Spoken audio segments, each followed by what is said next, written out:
আসসালামু আলাইকুম ওরহমতুল্লাহি ওয়াবারাকাতুহু। শুরু করছি আজকের এমটিএ জামাতি সংবাদ। সংবাদের শুরুতে থাকছে হুজুর আনোয়ার আয়াদাহুল্লাহ তাআলা বেনাসিল আজিজ প্রদত্ত জুম্মার খুতবার সারসংক্ষেপ। নিখিল বিশ্ব আহমদিয়া মুসলিম জামাতের পঞ্চম খলিফা হযরত মির্জা মাসরুর আহমদ আয়াদাহুল্লাহ তাআলা বেনাসিল আজিজ গত 13 জুন 2025 টিলফোর্ডের ইসলামাবাদে অবস্থিত মসজিদে মুবারক হতে জুম্মার খুতবা প্রদান করেন।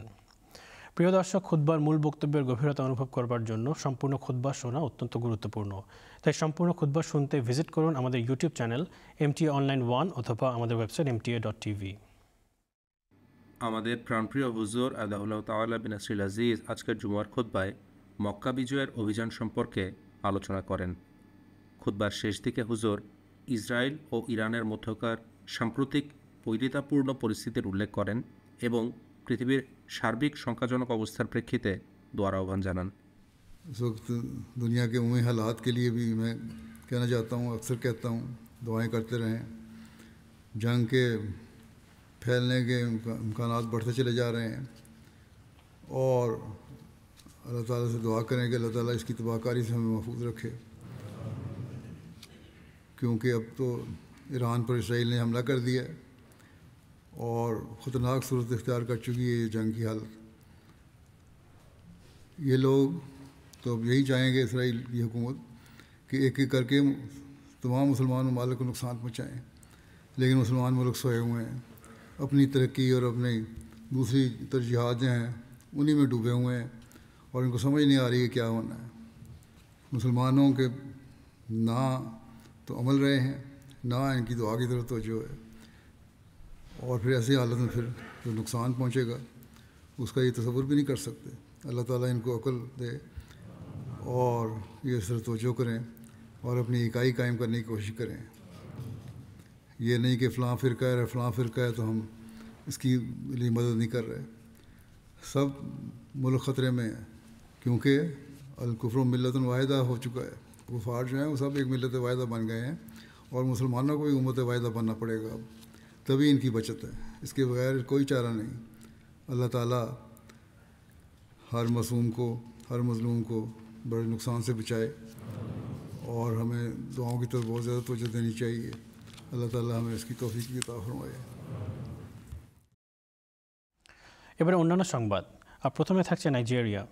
আহমদিয়া মুসলিম জামাত নাইজেরিয়া গত 6 জুন 2025 উদযাপন করেছে ঈদুল আজহা, যা ত্যাগ ও আনুগত্যের অনন্য নিদর্শন।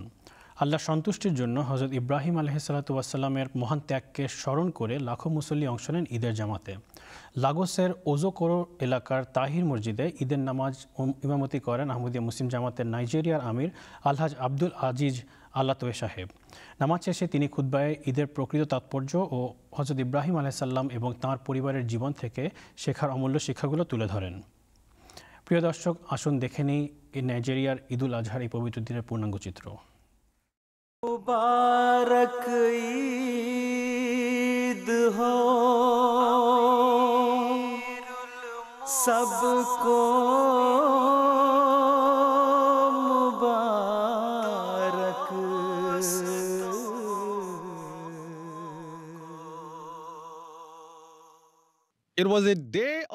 6 জুন 2025 শুক্রবার, উজ্জ্বল ও আনন্দ ঘন এক সকাল। নাইজেরিয়া জুড়ে মুসলমানগণ ঈদুল আজহার পবিত্র উৎসবে একত্রিত হন। এটি ইসলামিক বর্ষপঞ্জির অন্যতম তাৎপর্যপূর্ণ দিবস। ঈদুল আজহা, যাকে কোরবানির ঈদও বলা হয়, তা হযরত ইব্রাহিম আলাইহিস সালামের সেই মহান আত্মত্যাগ ও আনুগত্যকে স্মরণ করিয়ে দেয়, যা তিনি আল্লাহর আদেশ পালনের জন্য নিজ পুত্রকে কোরবানি দিতে প্রস্তুত হয়েছিলেন, যা পরবর্তীতে আল্লাহর অসীম দয়ায় অন্যরকম এক কোরবানিতে রূপান্তরিত হয়।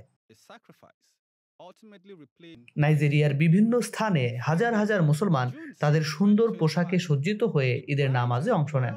লাগোস স্টেটের ওজোকোরো এলাকার তাহির মসজিদে আহমদিয়া মুসলিম জামাত নাইজেরিয়ার আমির আলহাজ আব্দুল আজিজ আল্লাতোয়ে সাহেব ঈদের নামাজের ইমামতি করেন। নামাজের পর আমির সাহেব ঈদের খুতবা প্রদান করেন।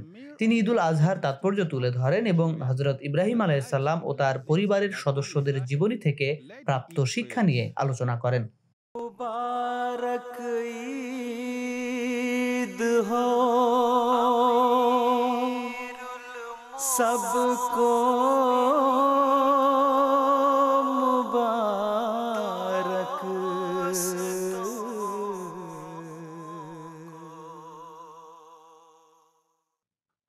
আলহাজ আলাতোয়ে সাহেব বলেন, এই বছরের ঈদুল আজহার মূল বার্তা হলো ইমানের সাথে সাথে ইতিবাচক মনোভাব প্রদর্শন করা। হযরত ইব্রাহিম আলাইহিস সালামের পরিবার আমাদের শিক্ষা দিয়েছে, একটি পরিবারে পিতা, মাতা ও সন্তানরা যদি সকলেই আল্লাহর আনুগত্যে অটল থাকে তবে শয়তানের আক্রমণ থেকে বাঁচা সম্ভব। ঈদুল আজহার শিক্ষা আমাদের জানিয়ে দেয় যে পারিবারিকভাবে একত্রে আল্লাহর আদেশ পালন করাই হলো প্রকৃত আত্মত্যাগ।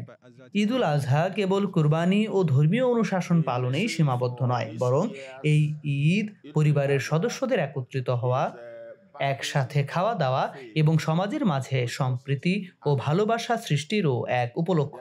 এই ঈদের তাৎপর্য শুধু পশু কুরবানিতে সীমাবদ্ধ নয়, বরং এটি পরিবারের সবার এক হওয়া, একসাথে খাওয়া এবং সমাজে ঐক্য ও সহানুভূতির বন্ধন দৃঢ় করার এক মহান উপলক্ষ।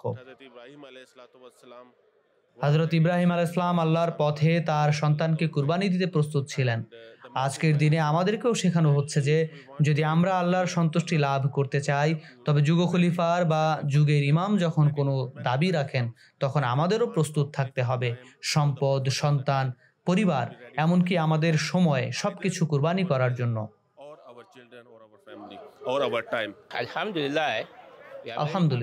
আলহামদুলিল্লাহ, আমরা খুবই আনন্দিত। আমাদের ইমানের পথ হযরত ইব্রাহিম আলাইহিস সালাম থেকে শুরু হয়েছে। আমরা আজ সন্তান নয় বরং পশু কুরবানি দিচ্ছি। এটাই হলো প্রকৃত আত্মত্যাগের শিক্ষা। পরিবারের কর্তা হিসেবে পিতার দায়িত্ব হলো পরিবারের সদস্যদের ঈমান দৃঢ় করা এবং তাদের শেখানো যে আল্লাহ যা আদেশ করেন সেটিই পালন করতে হবে। বার্তাটি খুবই পরিষ্কার। আমাদের উচিত আল্লাহর আনুগত্য করা, খলিফার অনুসরণ করা এবং সবকিছুর ওপরে ধর্মকে অগ্রাধিকার দেয়া। হযরত ইব্রাহিম আলাইহিস সালাম যেভাবে ঈমান ও আত্মত্যাগের মাধ্যমে আল্লাহর সন্তুষ্টি অর্জন করেছেন, আমরাও যেন তেমনটি করতে পারি। দোয়া, দান খয়রাত ও পারস্পরিক মিলনের মাধ্যমে নাইজেরিয়ার মুসলিমগণ এবছরও এক ধর্মীয় ভাব গাম্ভীর্যপূর্ণ পরিবেশে আল্লাহ তাআলার প্রতি কৃতজ্ঞতার অনুভূতি নিয়ে ঈদুল আজহা পালন করলেন। MTA নাইজেরিয়া স্টুডিওস থেকে। সংবাদের এই পর্যায়ে থাকছে ইন্দোনেশিয়া। ইন্দোনেশিয়া প্রতিটি অঞ্চলে জাঁকজমকভাবে পালিত হয়েছে পবিত্র ঈদুল আজহা। অন্যান্যদের মতোই ঈদের এই পবিত্র দিনে বিশেষ উৎসাহ ও ভক্তিভরে অংশ নেয় আহমদিয়া মুসলিম জামাত ইন্দোনেশিয়ার সকল সদস্য। এবারের ঈদ তাদের জন্য ছিল আরও বিশেষ তাৎপর্যপূর্ণ, কারণ এটি ইন্দোনেশিয়ায় জামাত প্রতিষ্ঠার শতবর্ষ পূর্তির সাথে মিলিত হয়েছে। জামাতের আমির মাওলানা মিরাজউদ্দিন সাহেব এই উপলক্ষে সদস্যদের ঈদের শুভেচ্ছা জানান এবং আত্মত্যাগ, আল্লাহর নৈকট্য ও সামাজিক সহমর্মিতার প্রেরণাদায়ী বার্তা তুলে ধরেন। প্রিয় দর্শক, আসুন এবার দেখে নিই কীভাবে ঈদুল আজহা পবিত্রতা ও শতবর্ষ উদযাপনের আনন্দ একত্রে ভাগাভাগি করল ইন্দোনেশিয়ার আহমদিয়া মুসলিম জামাত। 6 জুন 2025 শুক্রবার ইন্দোনেশিয়ার সর্বত্র মুসলমানগণ ঈদুল আজহা উদযাপন করেন। এরই অংশ হিসেবে আহমদিয়া মুসলিম জামাত ইন্দোনেশিয়ার সকল সদস্য ধর্মীয় ভাব গাম্ভীর্য ও উৎসাহের সঙ্গে ঈদের এই পবিত্র দিন পালন করেন। সকাল থেকে জামাতের সদস্যরা ঈদের নামাজ আদায় ও স্ব জামাতে ঈদের খুতবা শোনার উদ্দেশ্যে মসজিদে উপস্থিত হন। নামাজ শেষে জামাতের সদস্যগণ গরু, ছাগল, ভেড়া প্রভৃতি কোরবানির পশু কোরবানিতে অংশগ্রহণ করেন। পরে কোরবানির মাংস মসজিদের আশেপাশে থাকা দরিদ্র মানুষের মধ্যে বিতরণও করা হয়। এর মাধ্যমে এই বরকতময় দিনে সমাজসেবার চেতনা এবং পরস্পরের প্রতি সহানুভূতির মনোভাব প্রতিফলিত হয়। এই বছরের ঈদুল আজহার উদযাপন ছিল ইন্দোনেশিয়া আহমদিয়া মুসলিম জামাতের জন্য বিশেষ তাৎপর্যপূর্ণ, কারণ এটি ইন্দোনেশিয়া জামাত প্রতিষ্ঠার শতবর্ষ পূর্তির বছর। এই পবিত্র উপলক্ষটি সদস্যদের আত্মত্যাগ, সামাজিক সহানুভূতি এবং আল্লাহর নিকটবর্তী হওয়ার প্রচেষ্টাকে আরও গভীরভাবে অনুধাবনের সুযোগ করে দেয়। ন্যাশনাল আমির মাওলানা মিরাজউদ্দিন শাহেদ সাহেবও এই অনুভূতি প্রকাশ করেন। মাওলানা মিরাজউদ্দিন শাহেদ সাহেব, ন্যাশনাল আমির। আসসালামু আলাইকুম রহমতুল্লাহি বারাকাতুহু। আহমদিয়া মুসলিম জামাত ইন্দোনেশিয়ার পক্ষ থেকে আমি সবাইকে জানাচ্ছি ঈদের শুভেচ্ছা। ঈদ মুবারক। ঈদুল আজহা 1446 হিজরি সবার জন্য মুবারক হোক। এই পবিত্র ঈদ হোক আমাদের সকলের জন্য এক অনন্য সুযোগ, যেখানে আমরা হযরত ইব্রাহিম আলাইহিস সালাম ও হযরত ইসমাইল আলাইহিস সালামের অনুপম উদাহরণ অনুসরণ করে আত্মত্যাগের প্রকৃত চেতনা অর্জন করতে পারি, আল্লাহ তাআলার আরও সান্নিধ্য লাভ করতে পারি। আমরা যেন কখনো ভুলে না যাই যে আমাদের জামাত আত্মত্যাগের উপর ভিত্তি করেই প্রতিষ্ঠিত হয়েছে এই আত্মত্যাগের চেতনাই হোক আমাদের প্রেরণা, যেন আমরা আরও গভীরভাবে ইবাদতের মাধ্যমে ইন্দোনেশিয়া জামাতের শতবর্ষপূর্তি উদযাপনের জন্য প্রস্তুতি গ্রহণ করতে পারি, যা আমাদের আল্লাহর প্রতি কৃতজ্ঞতা ও ভালোবাসারই প্রতিফলন। আল্লাহ তাআলা যেন আমাদের প্রতিটি পদক্ষেপ ও আত্মত্যাগকে কবুল করেন এবং এতে অশেষ বরকত দান করেন। আমিন। ওয়াসসালামু আলাইকুম রহমতুল্লাহি বারাকাতুহু। আমিন। আসসালামু আলাইকুম ওরহমতুল্লাহ ওবরাকাতুহু। এমটিএ ইন্দোনেশিয়া স্টুডিও থেকে প্রতিবেদন। ইন্দোনেশিয়া से।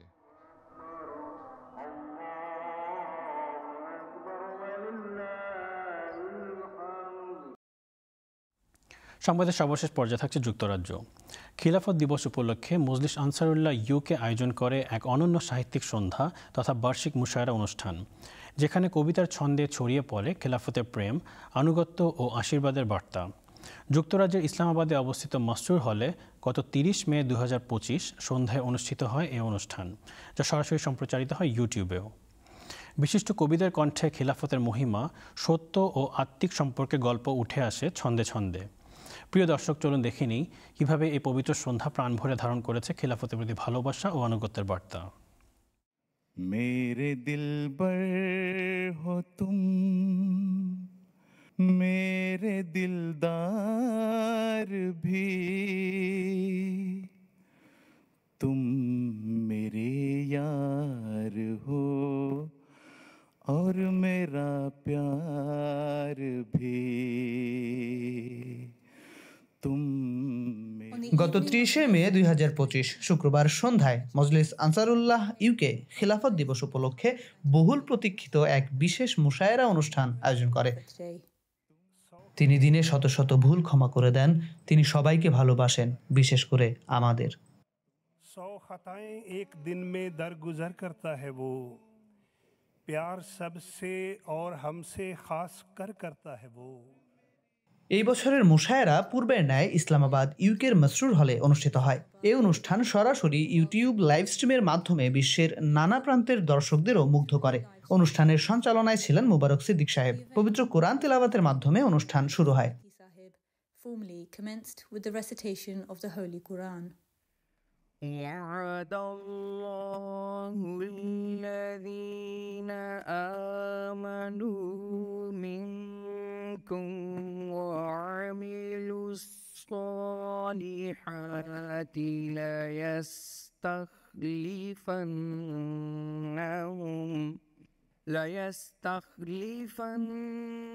ليستخلفنهم في الأرض كما استخلف الذين من قبلهم. The stage welcomed renowned poets. মঞ্চে উপস্থিত ছিলেন খ্যাতনামা কবিগণ আতাউল মুজিব রাশেদ সাহেব, এহসান কমর সাহেব, মীর আঞ্জুম পারভেজ সাহেব, মুবারক আহমদ জাফর সাহেব, ডক্টর তারেক আনোয়ার সাহেব প্রমুখ, যারা খিলাফতের আদর্শে অনুপ্রাণিত অসাধারণ সব কবিতার মাধ্যমে শ্রোতাদের মুগ্ধ করেন। ये जो ईमान की हलावत है, दीदे मसरूर की करामत, এই ইমানের মাধুর্য মাসরুরের দীপ্ত দৃষ্টির এক মুজেজা, যার মুখমণ্ডল দীপ্তিমান আলোয় উদ্ভাসিত, যার প্রতিটি কথায় থাকে সত্যের ভাষণ। এই তো আখিরি জামানার অন্যতম বিকাশ, পঞ্চম খিলাফত। এই পবিত্র যুগ চিরকাল থাকবে ইতিহাসের পাতায় অম্লান। এই মুশায়রা যেন খিলাফতের মাহাত্ম্য ও বরকতকে প্রাণবন্তভাবে উপস্থাপন করল। আবেগ, ভালোবাসা ও আত্মিক অনুভবের এক অপূর্ব ছন্দে গাথা অনুষ্ঠানটি মুগ্ধ করল উপস্থিত সকলের হৃদয়। অনুষ্ঠানের শেষ ভাগে মোহতরম আতাউল মুজিব রাশেদ সাহেব তার ভাব গম্ভীর কবিতা পাঠ করেন। নবুয়ত হলো আল্লাহর শক্তির একটি বিকাশ, আর খিলাফত হলো তার দ্বিতীয় কুদরতের বিকাশ। खिलाफत दूसरी जलवागरी है। वाह। শেষে মোহতরম রাজা বুরহান সাহেব অনুষ্ঠানের সমাপনী বক্তব্য প্রদান করেন। এই অনুষ্ঠান আমাদের ভালোবাসা ও আনুগত্যের এক বিনম্র নিবেদন। অন্তরের গভীরের সেই অনুভূতি যা আজ কবিগণ তাদের ছন্দ ও ভাষায় প্রকাশ করেছেন এবং শ্রোতাদের সামনে তুলে ধরেছেন, আর আপনারা তা শুনেছেন ও অনুভব করেছেন, কারণ প্রতিটি শব্দ যেন আমাদের নিজেদের হৃদয়ের অনুভবকেই প্রতিধ্বনিত করেছে। तुम मेरे यार हो और मेरा प्यार। MT international, Islamabad, UK। এ সপ্তাহের এমটি বিশ্ব জামাতি সংবাদ এখানেই শেষ হচ্ছে। নিয়মিত আপডেটের জন্য আমাদের এক্স হ্যান্ডেল @newsmta-তে অনুসরণ করুন। এছাড়া সংবাদ সংক্রান্ত যে কোনো পরামর্শ বা মন্তব্যের জন্য আমাদের লিখতে পারেন jamaatnews@mta.tv এই ঠিকানায়। সবাইকে আবারও আন্তরিক শুভেচ্ছা এবং আগামী সপ্তাহে একই সময় সংবাদ দেখার আমন্ত্রণ জানিয়ে বিদায় নিচ্ছি। আসসালামু আলাইকুম ওয়া রাহমাতুল্লাহি ওয়া বারাকাতুহু।